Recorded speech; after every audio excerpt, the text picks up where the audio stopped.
Yes, I am evil. Not 100%, but I am evil. Evil has always existed. The perfect world most people seek shall never come to pass. And it's going to get worse.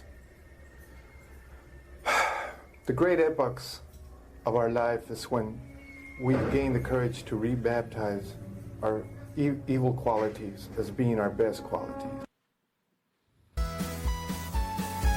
Here at the Grace Tap Brew, we raise our glass to Mike and Tab who make the good times last. From tales and laughter to pipes and cheer, we drink along like friends so near, with a cheer and a toast to the podcast we love.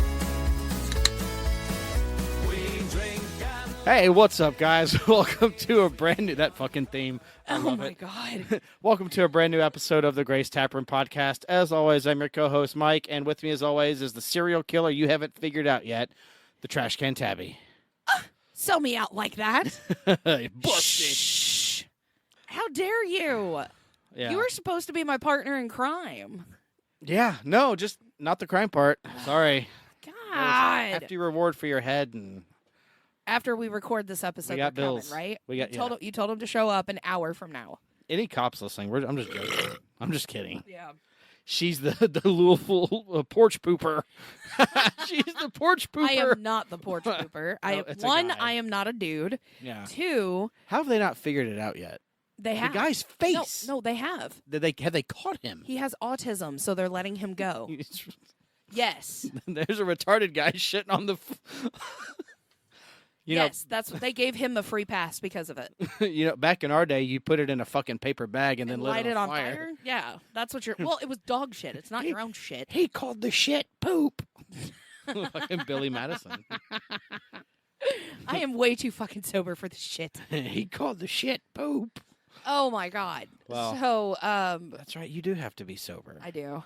Hey, I'm. Are you liking your No, your I don't. NAs? It is fucking disgusting. I'll drink my 5%er here. God, gross. Fuck. Your Shit. Piss ass. 0.5%. Tits ass farts. Mm. Ugh.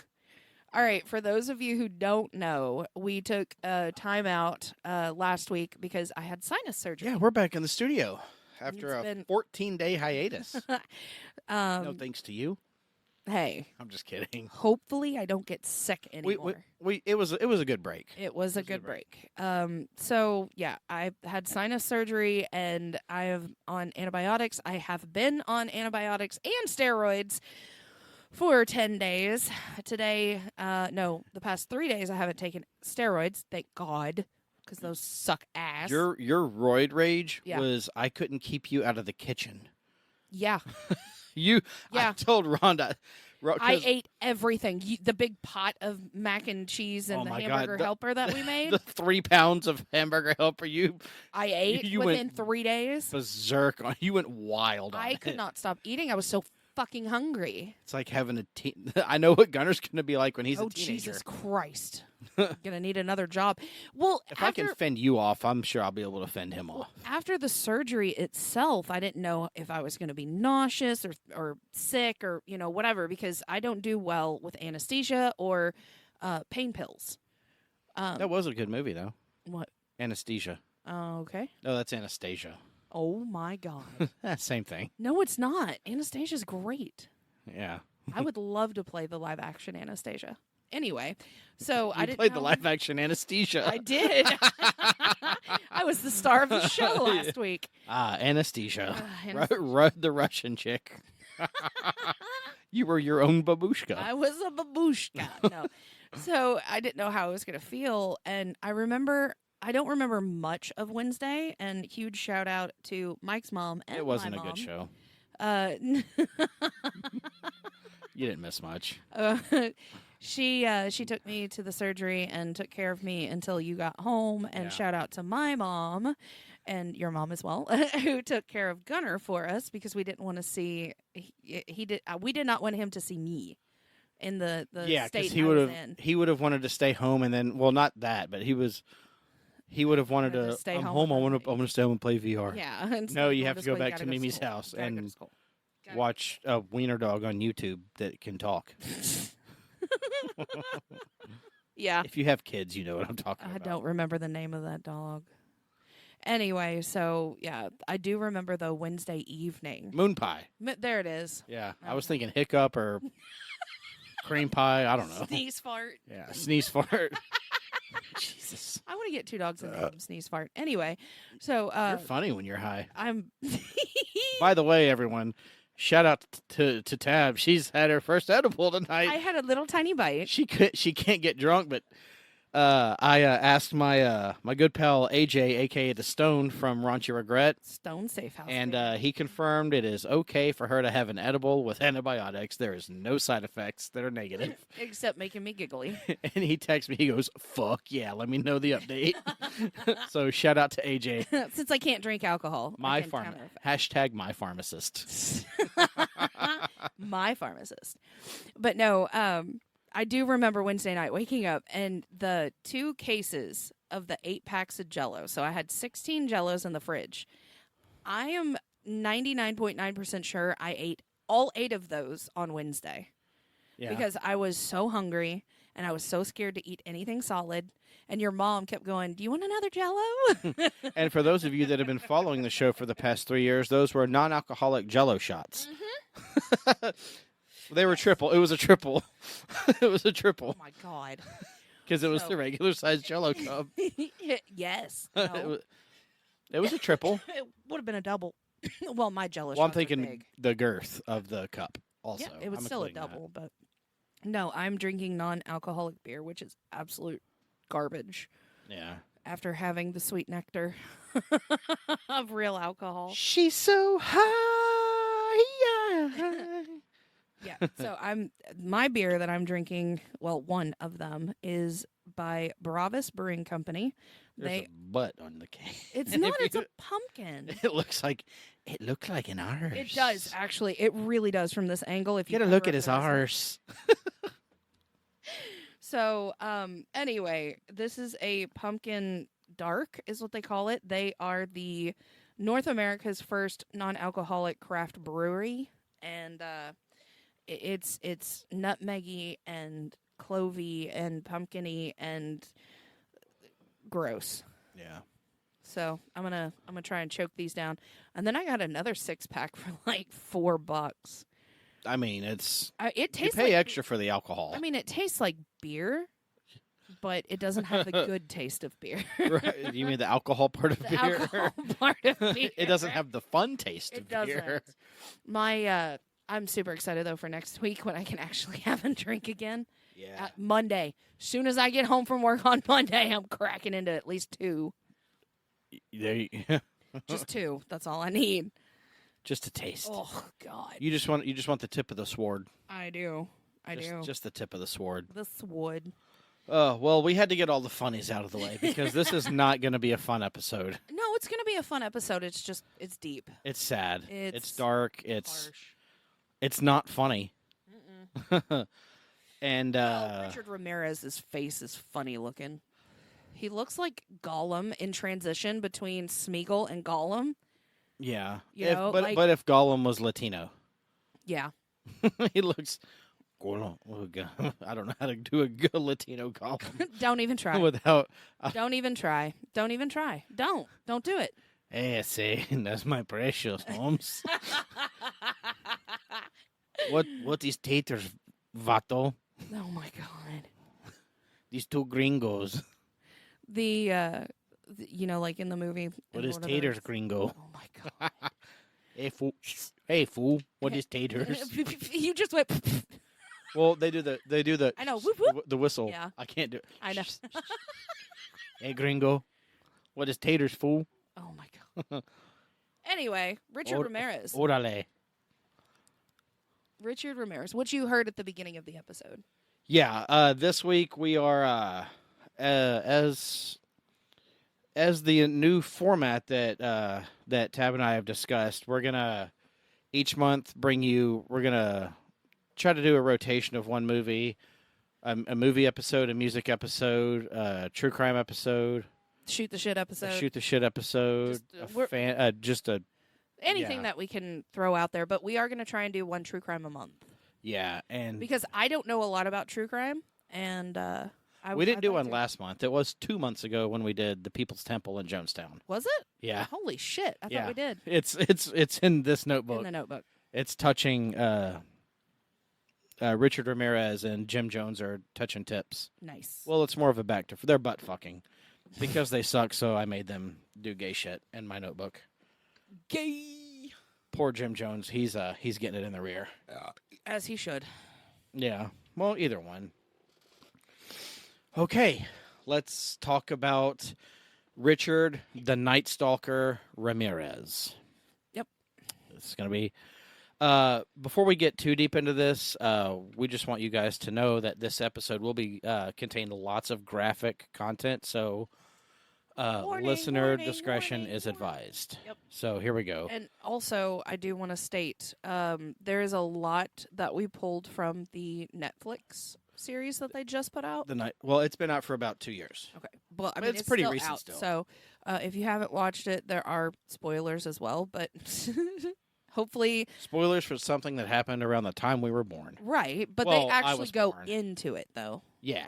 So, I'm opening Netflix and I don't know why. I I was getting ready to watch. I was getting ready to watch the special.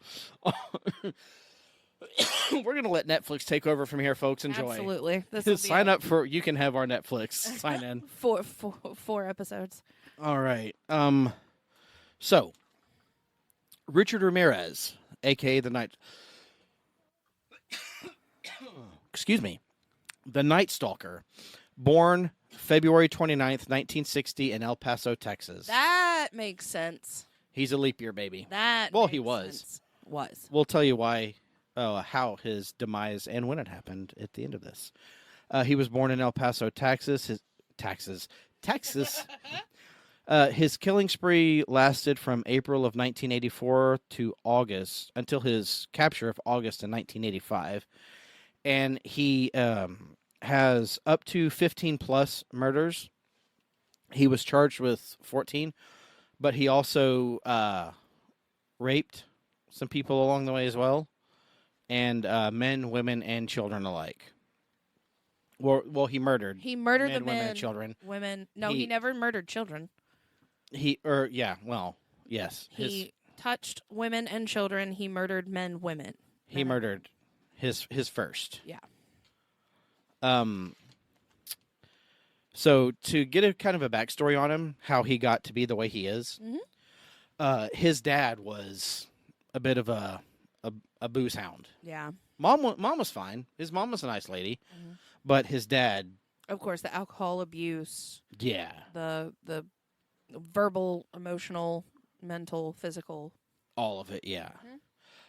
So when he was about 12 years old, he went to go live with his cousin, who was a Vietnam vet, by the name, his cousin Miguel Valles, who often told Richard gruesome stories of Vietnam, and he kind of bragged about war crimes he committed. Ooh. He would show Richard photos of civilian women Yeah. that he would rape and kill, just because, hey, they're Vietnamese, they're the enemy, Yeah, so it I'm going to doesn't do this matter. stuff to Yeah. them. Even though those were like no-nos, they were civilians. Can't do that. And he would often brag to Richard about it, show him stuff. That's what started it. That was the first thing. And there was one incident where Miguel and his wife were having an argument, and Mike, he went by Mike. Yeah. Not me. No. He shot his wife in the head, Oh shit. point blank, Jesus. and in front of Richard. And that kind of is what started everything. Snowballed from there. Yeah. But he was younger though, in that instance, and he didn't start. He was 12. So he when really. that happened. When did he start his what did they call him? The His walk-in killer.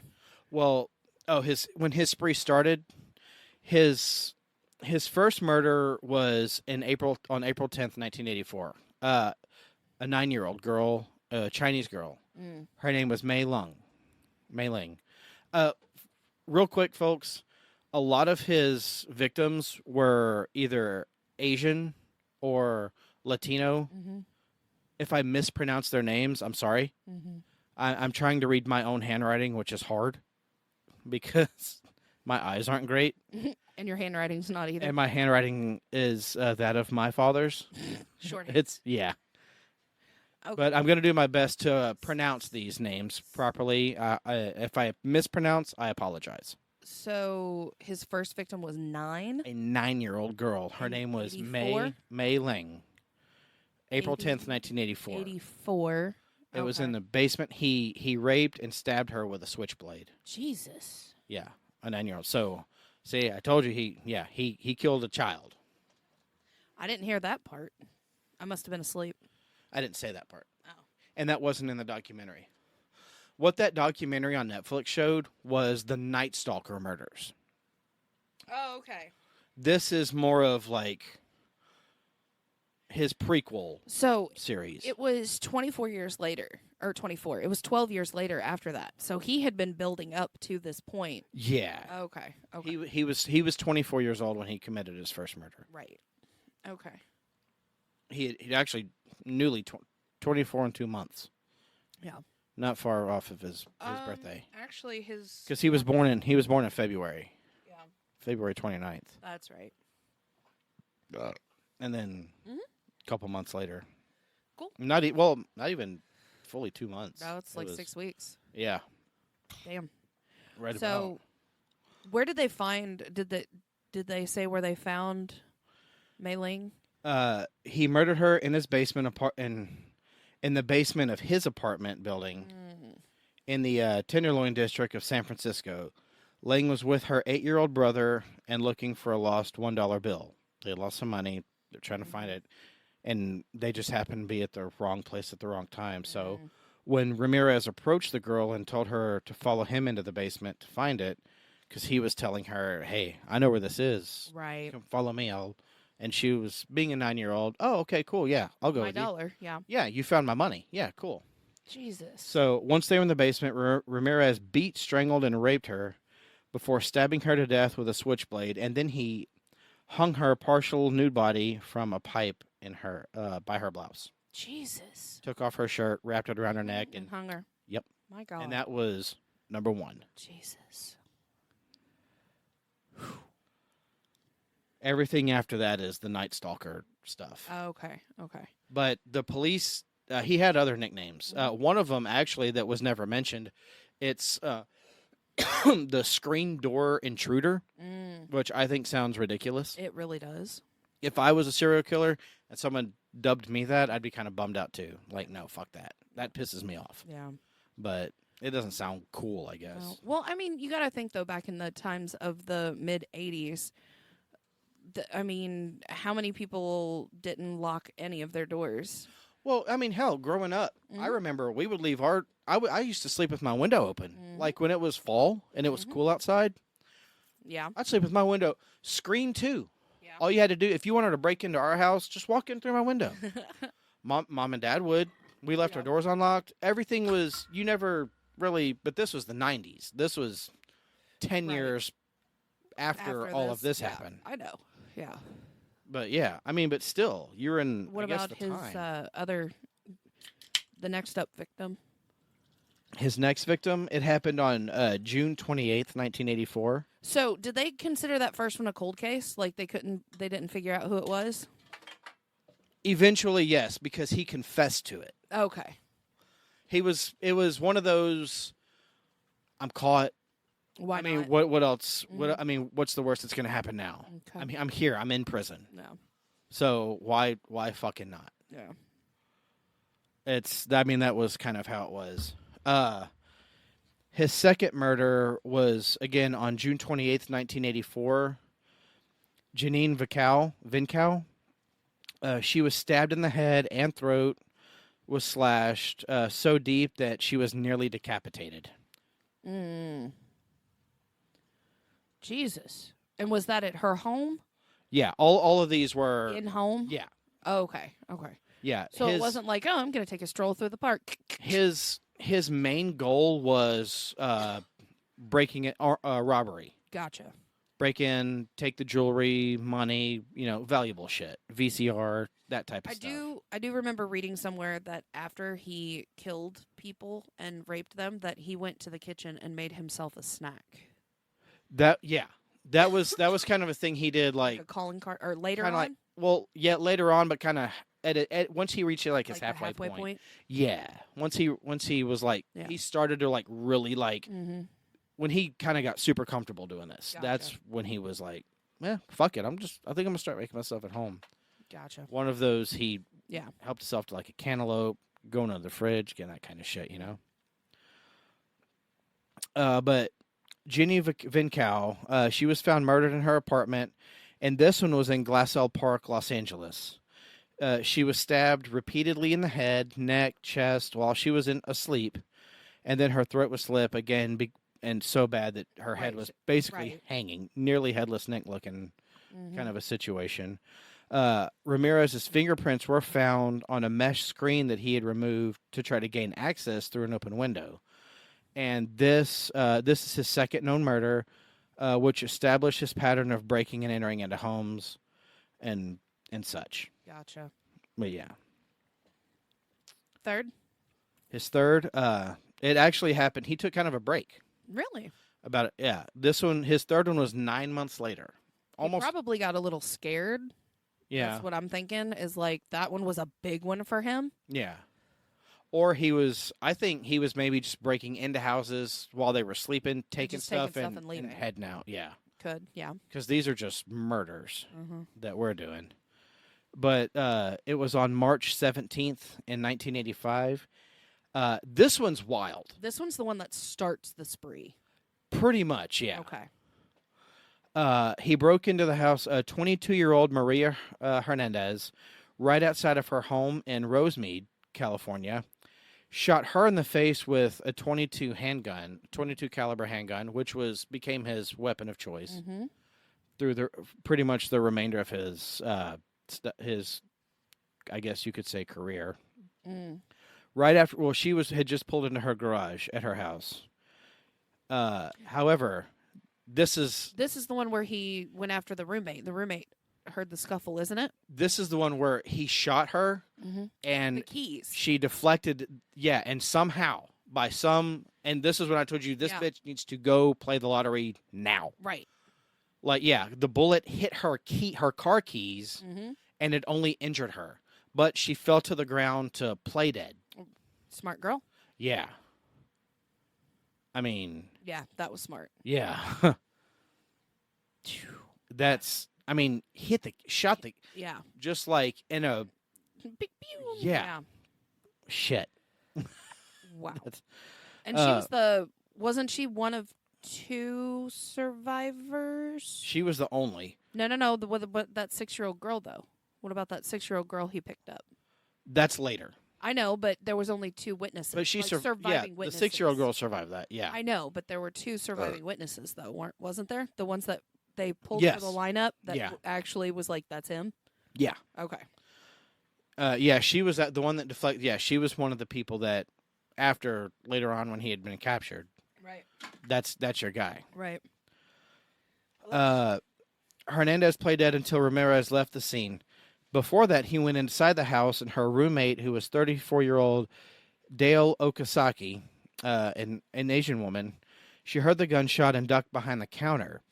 And she hid there. When she set up thinking that everything was cool, she peered above the counter, and he was standing there point blank and waiting for her, and just boom, right in the forehead. That's always one of my fears. Like, if I'm outside or I'm somewhere and I turn a corner or something, is there going to be a gun in my face and I'm going to die? Yeah. That's a hell of a way to go. That's a scary, especially if you know that there's a Something's situation in your house. Yeah. My God. That's why, folks, be a gun owner. Be a gun owner. I cannot stress that enough. Protect. Yeah.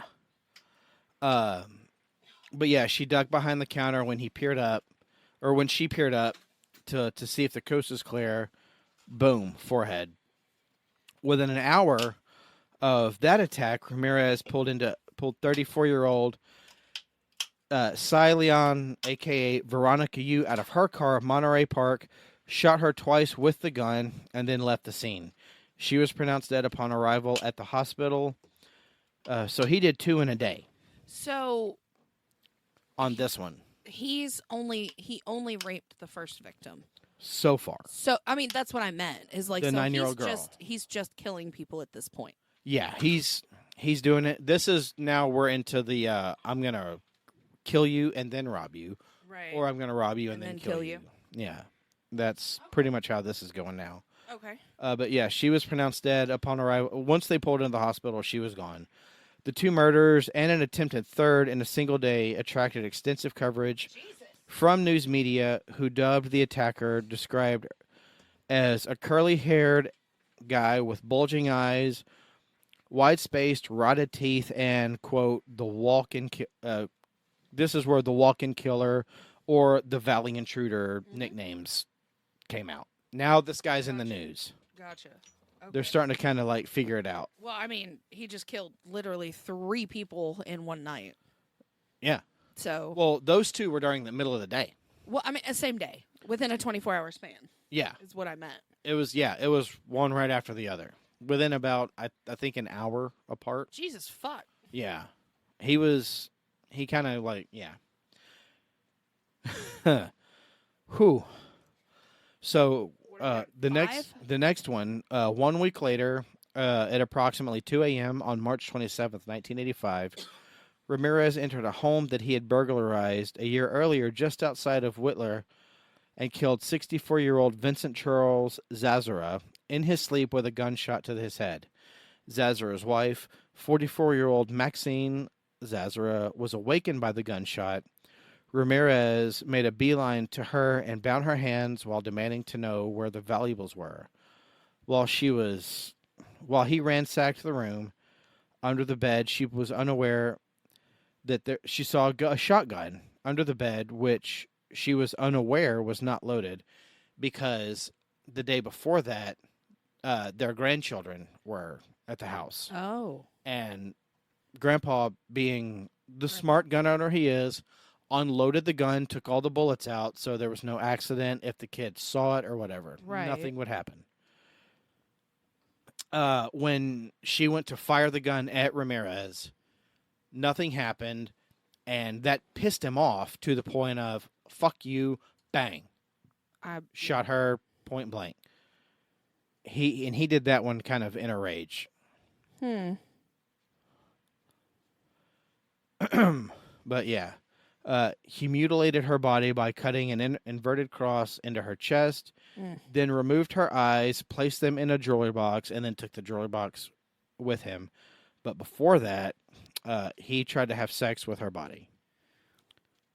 Now we're getting to the He tried to do a little bit of necro with this one. Throwing a little bit of spice. Yeah. He was trying to insert himself into a dead body. Yeah. Yeah. While he was cutting her eyes out. Oh, Jesus Christ. And he took them with her jewelry as souvenirs. Oh, he took her eyes. Yeah. Yeah. Stole the jewelry, put the eyes in the jewelry box, and then... So did he kill her before he took the eyes? Yeah, she was already dead. She was already dead? Yeah. Okay. I think my theory on that is he did that because he was so mad at the fact that she tried to retaliate. Mm-hmm. Why not? He's like, "Hey, fuck you. You think you're a bad bitch? Mm-hmm. Okay, let's see how bad you are now." Mm-hmm. But I mean, she was already dead. I mean, right. What's the point? Well, he also could have taken the eyes just because she had seen his face. She was already dead. I know, but that's what I'm saying. It could have just been a mental thing too. It's possible. You know, it's possible. I think he's mental. Yeah. The next one on May 14th, 1985. Ramirez returned to Monterey Park and entered the home of 66-year-old Bill Doy and his disabled wife, 56-year-old Lillian. Surprising Doy in his bedroom, Ramirez shot him in the face with his 22. Yep. As Doy went for his own handgun, after beating the mortally wounded man into unconsciousness, Ramirez entered Lillian's bedroom, bound her with thumb cuffs, then raped her. After he had ransacked the home for valuables, Bill died of his injuries while in the hospital. Did Lillian survive? No. He killed her too? Yep. Mm. Jesus. Uh-huh. Pretty fucked up. Thumb cuffs? Mm-hmm. You ever seen thumb cuffs? Yeah. Yeah. Just little handcuffs, but they only go over your thumb. I didn't know what they were or what they look like, so I had to Google a picture of them. Like, these are weird, I guess. But I mean, don't know. if she was disabled, though, she wouldn't have been able to fight back. Yeah. Jesus. How's that edible hitting you? I'm fine. You good? Mhm. There you go. I'm Look a little at bit you. woozy, but Look at you doing the thing. I'm proud of you. thank you. AJ's proud of you too, by the way. I got a notification from him as I'm looking through my notes. he Well, thank he you. goes, tell her I'm proud of her. He's so happy. Long time coming. He said he's getting high right now in solidarity with you, in spirit with you. Okay. Thank you. Thank you. So you and the stoned are getting high together right now. Even though he's probably been high for a little bit, He's been high since he was like 3. No, I'm just kidding. give or take. Give or take a couple years. Oh, shit. So 2 weeks later, on May 29th, Ramirez drove a stolen car to Monrovia and stopped in the house at Mabel, who was 83 years old, and her disabled sister, 81-year-old Florence Lang. Finding a hammer in the kitchen, I said that weird, hammer, he bludgeoned and bound Lang in her bedroom, bound and bludgeoned Bell before using an electrical cord to shock the woman. After raping her, here's a rape, another one, he used Bell's lipstick to draw a pentagram symbol on her thigh as well as the walls of both bedrooms. The women were found 2 days later, alive but comatose and critically injured. Bell died in the hospital from her injuries on July 15th, and then Lang died later that August. Damn. Yeah. Shit. That's a shitty part. Like, if I'm going to be killed, make sure it happens. Right. Don't let me suffer for 2 days. Yeah. Fuck. That's a dick move. Well, I mean, all of it is a dick move. All of it, yeah. But suffering is just bonus points. So, Dick move bonus From what I'm points. seeing, he's going after older people. Yeah, seniors were kind of his because they were It was easy, yeah. I mean, what's an old person going to do? Right. You know? That was kind of his mentality. That's my theory. On the night of July 2nd, 1985, Ramirez drove the stolen car to Arcadia and randomly selected the house of another elderly, 75-year-old Mary Louise Cannon, a widowed grandmother. After quietly entering Cannon's home, he found her asleep in the bedroom. He bludgeoned her into unconsciousness with a lamp and then stabbed her to death using a 10-inch butcher knife from her own kitchen. Ramirez repeatedly stabbed Cannon's body after she was already dead.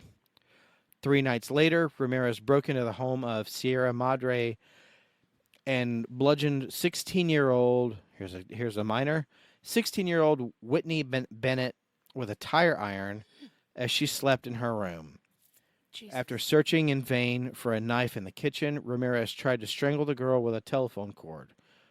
He stated that when he startled to see electrical sparks emanate. Thank you. My handwriting is stupid. From the cord, and when his victim began to breathe, he fled the house believing that Jesus Christ had intervened to save her life. Bennett survived the attack, although 478 stitches were required to close the lacerations to her scalp. Fuck. 478 stitches just on the top of her head. Fuck. I mean, he beat her with a fucking tire iron. Beat the shit out of her. Jesus. Ugh. So A she was 16-year-old. alive. So she was alive. She didn't die. It wasn't confirmed that she had passed. Okay. But goddamn. 400 Shout out to her stitches in for the head. for coming. Shout out to her for pulling through with that. Jesus. That's a boss ass bitch. Yeah. I mean, I've never had stitches before, but just that on your head. I've had a total of 10. in my life Yeah. in 2 different spots. Right. Man. So they stitched her head back together. It was Humpty Yikes. Dumpty got put back together again after all. Jesus. But yeah, After she met the God bless. So was it rage induced, or was it just something he wanted to do because he was bored? what his His killing people? freeze. Yeah. It Did was. he ever say? I don't think he ever said. It was just. Well, I know a lot of his motive Right. was for Satan. Mm. Satanism was a huge part of his life. I'm doing this because And it's also the 80s when Satanic Panic was around. Satanic Panic was kind of starting. Yeah, it was kind of kicking off around mid 80s. Mm-hmm. But I mean, the dude was obsessed. His favorite band was AC/DC. Mm-hmm. And what's their most popular album called? Yeah. Highway to Hell. Mm-hmm. Yeah. You know? And So he literally took everything way too. I will not stand for any AC/DC slander from anyone listening to this. Right. They're one of the greatest metal bands of all time. Of all time. I will not stand for slander. On July 7th, Ramirez burglarized the home of 60-year-old Joyce Lucille Nelson in Monterey Park. Finding her asleep in the living room couch, he beat her to death by stomping on her face repeatedly. Shoe prints from an Avia sneaker were left imprinted on her face. So, and the Avia sneaker is a big part of this whole case. Huge part. That's almost it. The shoe print alone played a big part in finding him. Right. Detectives were able to contact the guy who invented the sneaker, Mm-hmm. the CEO, and the CEO for Avia gave them a print Mhm. of the bottom of the shoe. Mm-hmm. After they explained to him, hey, there's this guy wearing Avia shoes. Is there any way that we could get this print and, to help assist us in this case? To figure Right. out? And he was more than like, yeah, take it. Oh, of Take course, anything yeah. that I have that you think will be helpful. Right.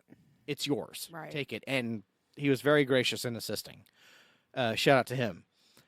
And the Avia sneaker is, again, the shoe print is a huge role in Right. figuring out this case. And so this was the first shoe print that they found. Yeah, it was one of them. Yeah. Okay. Well, the first. The first. Yeah, this was the first one. So he but was there getting a little was- sloppy at this point to where he's not paying attention to what he's doing. Ish. Okay. But later on, all of that backfires in the police's Right. It benefits Ramirez. Right. But we'll get into that here in a little while. 2 weeks later, on July 20th, Ramirez purchased a machete before driving his stolen Toyota to Glendale, Arizona.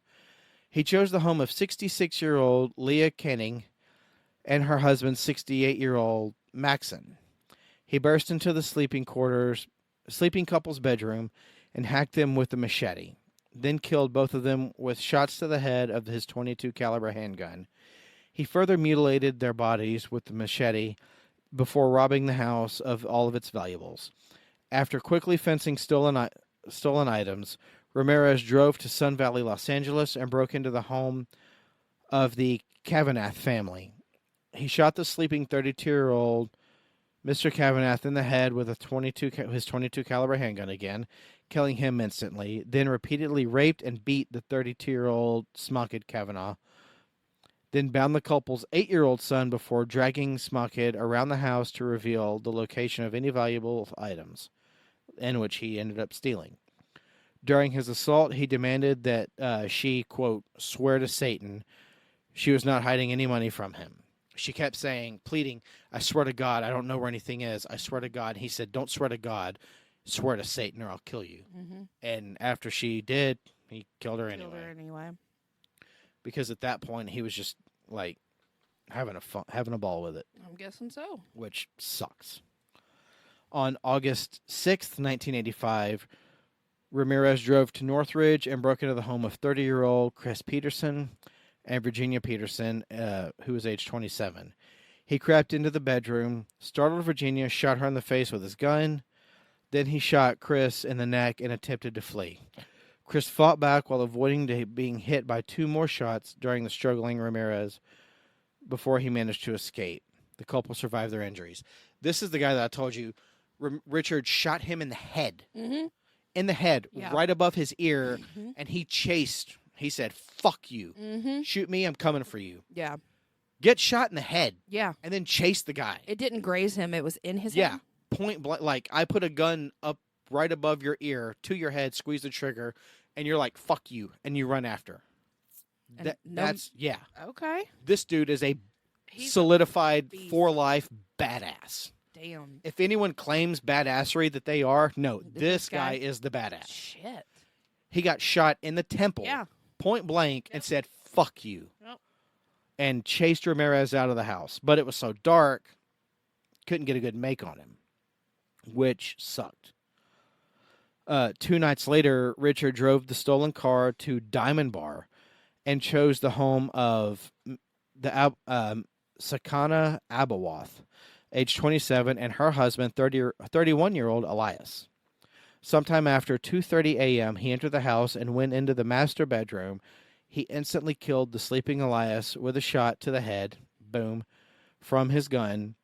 Then he handcuffed and beat Sakana while forcing her to reveal the location of the family's jewelry, then brutally raped her.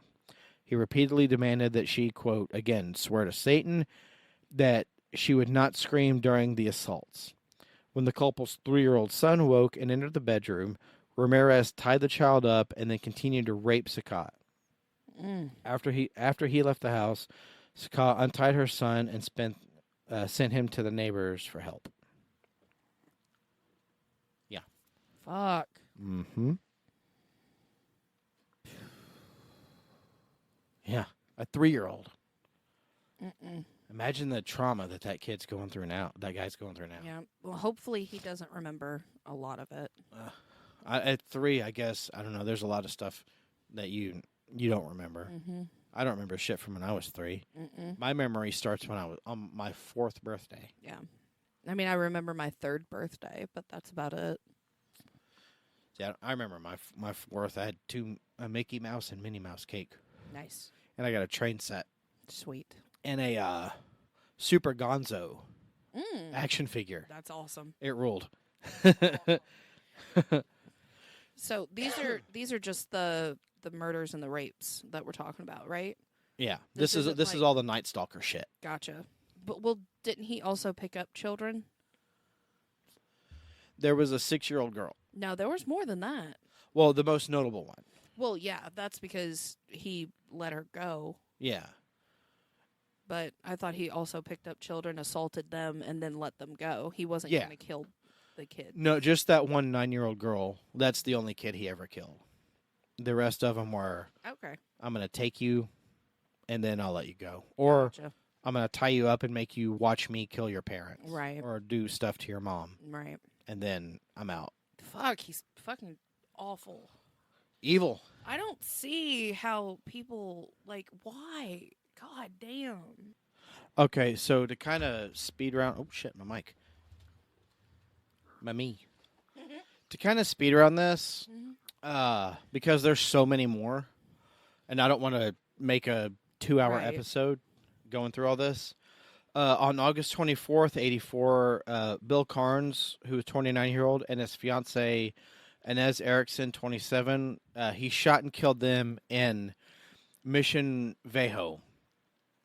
On September 2nd, 1984, he killed Oliver Rise, who was 29, shot and killed Oliver in Whittier. Mm.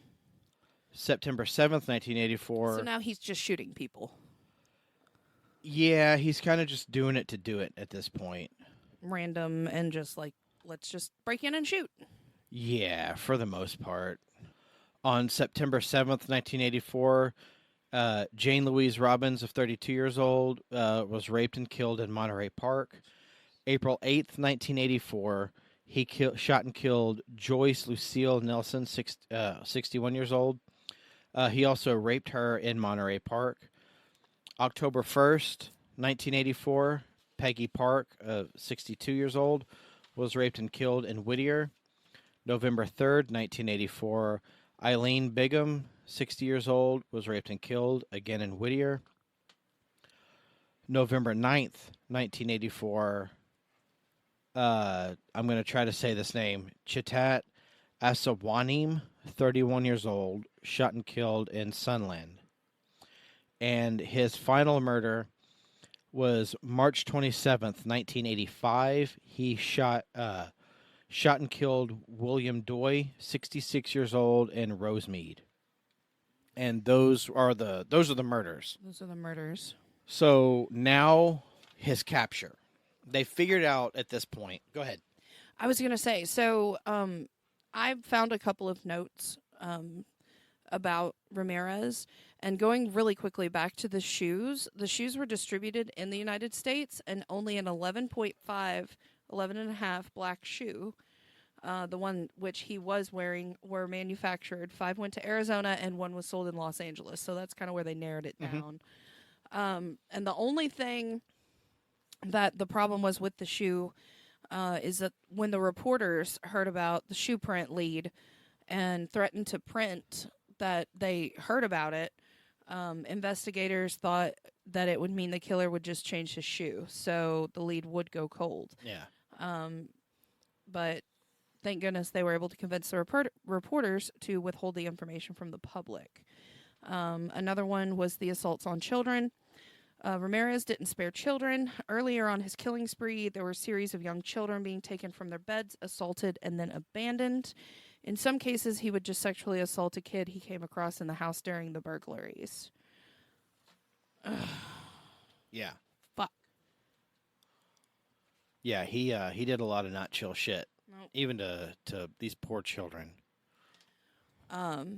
So I have an almost apprehended note.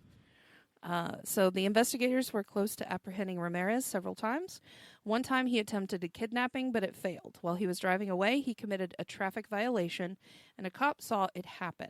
While being pulled over, Ramirez heard a broadcast of his kidnapping attempt on the cop's radio, drew a pentagram on the hood of the stolen car, and then ran. Mm-hmm. Almost had him. Ramirez is known to have extremely bad teeth, and in the stolen car, they found a business card for a dentist office. Upon investigation, they found a man named Richard Mina had been in and gotten x-rays done, which showed he had an infected tooth, so he would be back. Ramirez, investigators put 2 officers at the dentist's office to be ready, but as time went on, Ramirez didn't show up. So the dentist office suggests installing alarms so that the employees could press if Ramirez did show back up. Ramirez did come in, but the alarm was faulty and never went off. Yeah. Oh, and they had some undercover cops there posing as patients at that dentist office. Yep. So they never got him then. They were ready to jump on him. Yep. Now, his capture is wild. Is it? This is where the community fucking came together. Yep. So he was on his way back to California. He was on a bus at a Greyhound station, and he got off the bus, and there were cops posing as homeless people, but he somehow was able to make them out based on their appearance. He could tell like their hair was washed, they didn't smell. Right. He's like, these guys. Probably the way they moved and the way they. Yeah. And they were, so he snuck around. He somehow managed to get past him. Well, he didn't know that his mugshot that he had from a Grand Theft Auto not long prior Right. was in the newspaper, front page on all the local newspapers. And there were these old ladies. He was on a bus. He got back on a bus to try to leave again. And these old ladies recognized him, you know? Good. Somebody needed to. And that sent him into a panic. So he jumped off the bus and started just running through this neighborhood. Tried to break into carjack this one guy who had a car in his yard he was working on. Mm-hmm. And the guy recognized him, again from the photo in the newspaper. Mugshot or the sketch. Yeah, well, it was Sketch. a photo. It Oh, wasn't they a sketch. actually it had was a photo of yeah, him? it was a mugshot Oh, photo okay. that was the police had given to the newspaper. right. This is when they knew that the killer's who it name was. is the Night Stalker is Richard Ramirez. Gotcha. This is him. Here's a photo Let's get it. because he had been previously again arrested for a Grand Theft Auto, Right. and he had done a little bit of time for, Right. but got out. So he starts running through this neighborhood, and everyone recognized him. They started to chase after him. Yeah. Police were following him. Civilians were following him, chasing Yeah. him down. They caught him. One guy grabbed a metal pipe. All these people, and I showed you in the documentary, you saw that crowd of people. All these people just started to beat the shit out of him. Good. They They were just trying to Yeah. make time for the cops to get there or take matters into their own hands. well, if the cops hadn't have shown up when they did, They probably would have killed him. oh yeah, 100%. I mean, who wouldn't? Right. I'm Oh, they sorry. were- This is a yeah. well-known serial killer in my city, Yeah. and He's killing killing our women. neighbors and raping Yeah. our children. Let's fuck this dude up. I'm Let's down. Let's go. end this Let's guy. fucking go. Yeah, so that's how he got captured. Okay. And he got arrested. So and then there's like news footage of him in the back of the squad car. He's got bandages around his head. Mhm. They beat the shit out of him. Good. It was wild. I want to. Did they put him in solitary confinement when he was in jail? No, they No. didn't. No. They put him with another serial killer or another a person. The Oh shit. fuck. Oh my god. The and I kept saying the guy's name because I know who that was too. Salreno, the Hillside The Strangler. Hillside Strangler's cell. Yeah. Because Ramirez was a fan. When Ramirez was finally apprehended, he called Salareno, Mr. Salareno, as a sign of respect. He also looked up to the Hillside Strangler, a serial Yeah. killer Salareno had previously apprehended. He was a student, Salareno said in the documentary. To Pretty persuade much. him to talk, they put him in the same cell as the Hillside Strangler, and he got excited. Uh-huh. He asked Salareno and Carrillo if they would be attending his execution. Okay. Yeah. So Huh. now we've got here's where shit gets even weirder. Mm-hmm. While during all of his did you know that Ramirez's trial was the most expensive trial until O.J. Simpson in Los Angeles? No. Millions. Why? Millions. Because it took so long? I guess because of the notoriety that he had fucking built up. Yeah. Everyone wanted to watch this dude like just get the book thrown at him. Now, I do remember that last episode when they were talking about he had a fan base as well. All women. Women, Yeah. they would send him. Women would send Nudes. him. Oh yeah, Tons of them. pictures of their tits out, Yeah, everything. showing bush. Yeah. Just, one woman actually, he ended up marrying one of them. Oh, shit. Yeah, While he was Yeah. in prison? yeah.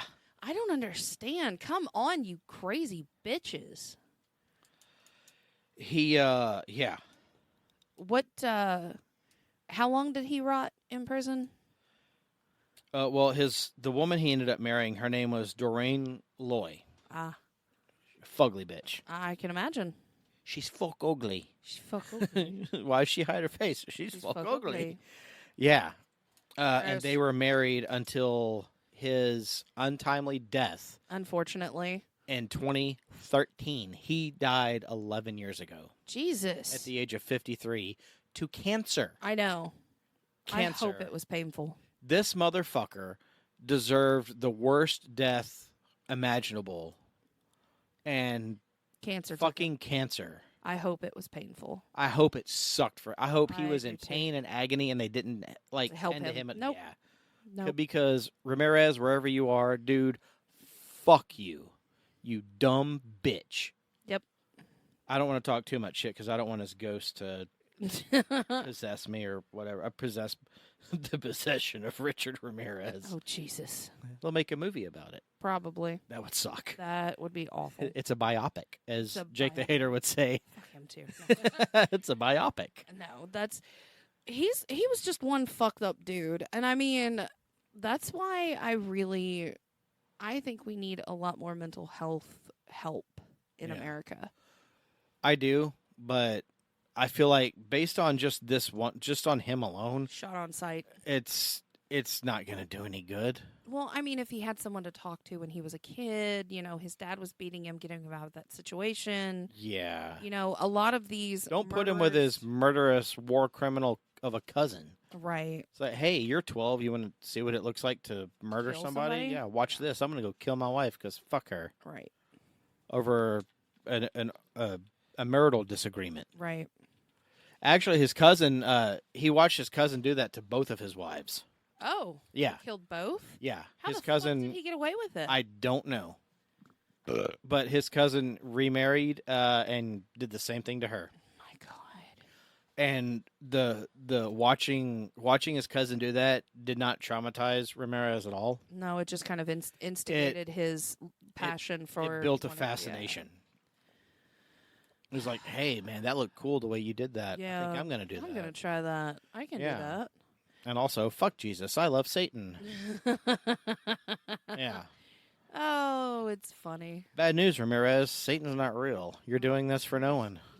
Yeah, nothing. Sorry. No. Sorry, guy. You're retarded too. Yeah, Well, you're dumb. Put that on your fucking resume, dickhead. God damn. But yeah, that's Richard He- Ramirez, the Night Stalker. He was awful. He sucks. Yeah. Sucks. I'm I glad told they- y'all this wasn't going to be. I'm glad that they caught him though. Eventually, I wish they for would sure. have. I mean, anytime. Nobody should kill anybody, of course, but God. We should kill pedophiles. Well, yeah, pedophiles. Absolutely. If you want to be a serial killer, target pedophiles. absolutely. You know I think what? you're going down with the cause. I'm going to shout it out now. We're going to do an episode, The Alaskan Avenger. Okay. He is a serial killer, but he targeted pedophiles. Okay. Cool. So, and I'm he's writing it down right now. He's in prison, but you know what? Justice for that guy. He broke into the homes of known sex offenders and Sweet. murdered them. Oh, my kind of guy. And he was like, "Yeah, I fucking killed these Cheers, guys. my dude. Cheers, my They dude. fuck kids and rape women, so they deserve death." Oh my God. So we'll do a But- fucking shout out episode of that dude. Fuck yeah. I'm down. Get him on the I'm show. down. Get him on the show. That would be awesome. that would rule. You're a serial killer, but you rule. Yeah. You're a good guy. I did it for the right reasons. I did it for the mean, rock. I know it took him a while, and there was a lot of casualties because of Ramirez. But I mean, shout out to the officers who tried. Shout out to the LAPD. I mean, they Those guys. even stated, and I remember in my sleep-induced coma, the officers actually talking like, I don't sleep at night because this guy Yeah. is still on the loose. I'm not going to sleep until I caught him. And Detective Gill, shout out to that guy. I'm a fan of his. Oh, yeah. That dude, hey, look, wife and kids, leave. Yeah. Go. Get out Go of the somewhere until this is over. City. Yeah. Because his wife was like, yeah, we're going to leave until you catch this guy. He was like, yes, please. Yes, do that. And not a lot of people were lucky Don't enough tell to me where actually you're get going. up and go. Yeah, and don't tell me where you're going. Just go somewhere. Jeez. Richard Ramirez. Fuck you. Yep. You dumb bitch. Yep. May you rot in hell. Or wherever he is. Wherever. Because there is no hell. Anyway. There's no Satan. There's no hell. There's heck. No. Go to heck. No. No. Evil. There is only one hell, and it is whiskey hell. No, there's only one hell and we're living it. Oh, yeah. I was shouting out whiskey hell, but okay. Shout out to yes. whiskey hell. Yeah, of course. Thank you guys for joining us on this episode, this journey of Ramirez. Again, true crime. I have no idea. I only watched bits and pieces of that documentary. I wanted to kind of save it, and he's definitely fucked up. Yep. He was, I should say. Yeah. Very much so. Yeah. Yeah. Well, again, thank you all, like Tab said, for listening. 5 stars on Spotify. Tune in next week when we, I hope I get the year of this right, 1997's The Frighteners, starring Michael J. Fox and Gary Busey. I am so Gary Busey. Jake Busey. Thank you. Buttered sausage. Buttered sausage. I like buttered ghosts. I'm excited for The Frighteners. That's one of my favorite movies. This was your idea. I know. And if you want to watch The Frighteners, it is streaming for free on a streaming platform. I don't remember which one. Google it. That's Yeah. why Google was invented to Yep. find things out. Download the Just Played app. Also, at the end of this episode, do not end it until the very, very end because we're trying something different. Yes. And we hope it works. We hope you like it. Let us know if you like it. Let us know if you don't like it. Yeah. But listen until this episode is completely over. Oh, and real quick, after we do the Frighteners, and 2 weeks from now, we're kicking off Taproom of Terror. Meow, meow, meow. Woo! Oh, I don't We know. also have awesome merch. Yes. Taproom of Terror merch. In the merch store. In the merch store. Yep. So, and don't forget about the website. GraceTaproom.com. Excited about that one. I feel good about that. There's a link to patreon.com/GraceTaproomPod there. 4 tiers available. Mm-hmm. Don't forget about Patreon. And here soon, if you're on our Patreon, we are going to let you watch us record episodes. Absolutely. We might even start it with the Frighteners episode. We'll see. Maybe. Depending on if we can rearrange in time. Yeah. I mean, we can go ahead and get it done now. It'll be fun. Thanks for hanging out, guys. We love you. Have a good night. See Don't you text and drive. Don't drink and drive. And always drink responsibly. We love you guys. Bye. Laughter, talks, and memories in the tap room on your screen. Mic and tab, they're always keen. Grace Tap Room with a smile. Let's enjoy it for a while. The Grace Tap Room, raise a toast to the moments that we both